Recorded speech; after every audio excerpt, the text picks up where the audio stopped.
শিলিগুড়ির রাঙাপানি এলাকার বাসিন্দাদের দীর্ঘদিনের যন্ত্রণার অবসান ঘটতে চলেছে।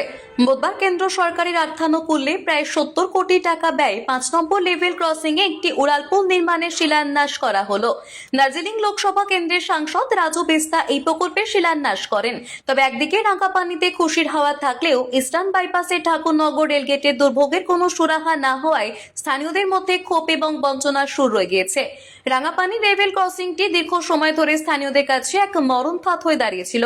ফাঁসিদেওয়া থেকে উত্তরবঙ্গ মেডিকেল কলেজ ও হাসপাতালে যাওয়ার প্রধান সড়কটি এই রেলগেটের কারণে প্রায়ই অবরুদ্ধ থাকত।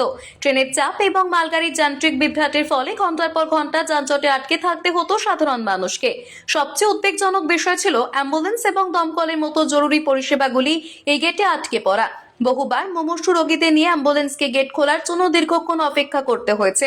শিলান্যাস অনুষ্ঠানে সাংসদ রাজু বিস্তা বলেন, রাঙাপানির মানুষের দুর্ভোগ দীর্ঘদিনের। বিশেষ করে রোগীদের কথা মাথায় রেখে কেন্দ্র সরকার এই 70 কোটি টাকার প্রকল্প মঞ্জুর করেছে। এই উড়ালপুলটি তৈরি হলে এই অঞ্চলের যোগাযোগ ব্যবস্থাও এক বড় পরিবর্তন আসবে। ये रंगापानी आरओबी 2019 से पहले ही बन जाना चाहिए था, जहां पे 1 लाख TBU यूनिट से ज्यादा व्हीकल का मूवमेंट होता हो, वहां आरओबी बन जाना चाहिए था। लेकिन 10 लाख से ज्यादा व्हीकल यूनिट होने के बावजूद भी 10 साल से ज्यादा समय तक हमको प्रतीक्षा करना पड़ा। अंततः केंद्र सरकार ने 100% पैसा देने की मंजूरी दी।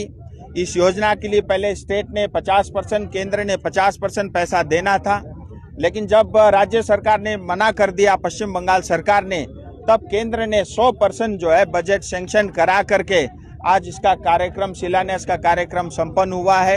1.5 साल के अंदर ये बन के तैयार होगा। और जहाँ पे रोजाना 1.5 से 2 घंटे जो है सड़क में बिताना पड़ता था, इस आरओबी न बनने के कारण कई लोगों की यहाँ पे मौतें हुई है। और मुझे लगता है इस क्षेत्र की जनता का एक बड़ा सपना पूरा हुआ है। और टीएमसी और राज्य सरकार ये केवल बांग्लादेशी घुसपैठियों की सरकार है, और केवल घुसपैठियां और रोहिंग्यास जो बंगाल में बसे हुए हैं उनके लिए बजट आवंटित करती है, उनके लिए विकास कार्य करते हैं, उनको राशन कार्ड बना के देते हैं, उनको वोटर कार्ड बना के देते हैं। यहाँ की पश्चिम बंगाल की 10 करोड़ जनता के लिए इनके पास फुर्सत नहीं है, इनकी नीयत ठीक नहीं है। इसीलिए मेरा तो ये कहना है 2026 में शायद अभिषेक बनर्जी की इच्छा नहीं है चुनाव लड़ने की। टीएमसी चाहे तो बांग्लादेश में मैदान खाली है, वहां जाकर के चुनाव लड़ सकते हैं। অন্যদিকে ইস্টার্ন বাইপাসে ঠাকুরনগর রেলগেটের সমস্যা নিয়ে ক্ষোভ প্রকাশ করেছেন ওই এলাকার বাসিন্দারা। সেখানে ওভারব্রিজের দাবিতে বারবার আন্দোলন হয়েছে। জলপাইগুড়ির সাংসদ ডক্টর জয়ন্ত রায় একাধিকবার এলাকা পরিদর্শন করে আশ্বস্ত করলেও কাজের কাজ কিছুই হয়নি। ফলে রাঙাপানিতে কাজ শুরু হলেও ঠাকুরনগরের সমাধান কবে হবে সেই প্রশ্নই এখন বড় হয়ে দাঁড়িয়েছে। রাঙাপানির বাসিন্দারা কেন্দ্র এই উদ্যোগকে স্বাগত জানালেও ইস্টার্ন বাইপাস সংলগ্ন এলাকার মানুষের দাবি, উন্নয়নের এই ছোঁয়া যেন কেবল একটি নির্দিষ্ট এলাকাতেই সীমাবদ্ধ না থাকে। তানিয়া সরকারের রিপোর্ট, পাহাড়িয়া টাইমস।